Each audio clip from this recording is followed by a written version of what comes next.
Hello everyone, my name is Minnie Sethi. I hope you all are staying healthy. Today we are going to talk about traditional and modern measurements of economic development. Economic development is different from economic growth. Economic growth is a narrow concept just to focus on increase in national income or GDP. But development is a wider concept. Along with the growth, it also focuses on improvement in health, education, standard of living and infrastructure of a country. First of all, we will see traditional method to measure economic development. During traditional time, increase in national income, increase in production, increase in profit means your country is developing. For example, if national income increasing, that means your country is developing, but they didn't consider whether this income distributing equally or not. Similar, increase in production means your country is developing, but they didn't consider whether this production is cause of environmental pollution or not. Environmental pollution also cost of society, but they didn't consider society cost during traditional time. First traditional method, measurement through national income. If national income of country increasing over a time period, that means country is developing. National income should increase due to increase in quantities of goods and services, not because of increase in price. Economists like Kuznets, Meyer and Baldwin believe if total production of goods and services growing at constant price, it is a sign of economic development, otherwise not. For example, total production is 10 and price is 5, national income is 50. In next year, price is constant. Total production increase 10 to 20 and national income become 100. This will be called economic development. If production is constant but price increase, here also national income increase 50 to 100. But this is not sign of development. If production of goods and services increase at constant price, it will be called economic development, otherwise not. Criticism of measurement of economic development through national income. During war time of national income increase due to production of weapons, but this is not sign of economic development. There is no public welfare. Second thing, it doesn't include what we are producing. If we are producing weapons, a bomb, this is not sign of economic development. It also not include who is acquiring wealth. If rich people are acquiring more and more wealth and poor are acquiring nothing, this is not sign of economic development. Social cost due to industrialization, environmental pollution increase. Pollution is also cost of society, but this view doesn't include cost of society. Second traditional method, measurement through per capita income. We can calculate per capita income when we divide national income with the total population. Argument in favor. Through this, you can directly know standard of living of people. You can also know how many goods and services they are consuming, means their ability to consume goods and services. So many economists believe this is better indicator of welfare as compared to national income method. For example, there are two countries A and B.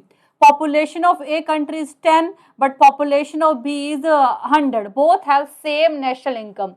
Because A has less population, that's why per person here earning 10 crore, but due to large population per person here earning 1 crore. So through this you can easily compare country A have better standard of living, they can consume well as compared to country B. So this is a better indicator of welfare through per capita income. Limitation of economic development measurement through per capita income. Inequality. It ignores distribution of wealth. Even if per capita income is high, still so many people are suffering from poverty. Exploitation. If increase in income is result of overworking of labor, that means you are doing exploitation of labor. So this is not sign of your progress. Next traditional method, measurement through economic welfare. It measure well-being of people. If their health, education, standard of living is improving, that means your country is developing. It also consider distribution of income and its effect on social welfare. That means it also see poor are also receiving some part of national income, their standard of living improving, their health improving, and they are living a happy and healthier life as compared to earlier. Limitation, it is highly subjective because very difficult to measure in real life. Different people have different view about welfare. Next, traditional method, comparative analysis. Here we compare development between two countries. For example, current year your GDP 50 and another country GDP also 50. But in next year your GDP increase from 50 to 100, but in other country only increase 50 to 60. That means your country is developing because your country is performing better as compared to another country. It also have limitation. No doubt you are performing better as compared to your neighbor country, but it doesn't mean you are perfect. You still lagging behind global standards.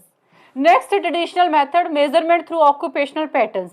Here we see how many people are working in primary, secondary and tertiary sector. If more and more people are shifting from primary to secondary and tertiary sector, this is indicator of economic development. Now we are going to talk about modern methods to measure economic development. First is physical quality of life index given by Morris D. Morris. This index uses three indicators in order to score country from 0 to 100.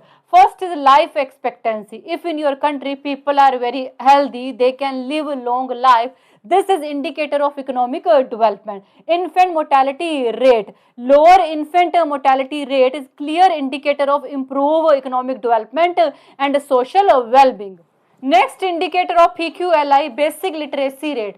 That means how many people in your country can read and write. If so many people in your country can read and write, obviously this is indicator of improved economic development. Advantages of PQLI. Easy to measure because it focuses on health and education. Disadvantages, it uses only two indicators of health. For example, life expectancy and infant mortality rate. Second thing, it use equal weight for all three indicators, which might be not accurate. Next, modern measure of economic development, Human Development Index. It also uses the three dimension longevity. It measure life expectancy of people. That means how long people in your country expected to live. If in your country have proper health facilities, proper hygiene, obviously people can live long and healthy life, and it is indicator of economic development. Next is knowledge and education. It measure how many average year of schooling completed by adult. It also measure number of year of schooling which you expect from children who are currently going in school. Next dimension, standard of living. It measure through GDP, means how much people in your country are earning, their ability to consume goods and services. It also measure purchasing power parity. That means how much your money can actually buy from another countries. Limitation of HDI. It ignores factors like housing, sanitation, pollution and crime rate. This is all about today's video. I think you got it, and thank you so much for watching this video. Bye. Take care.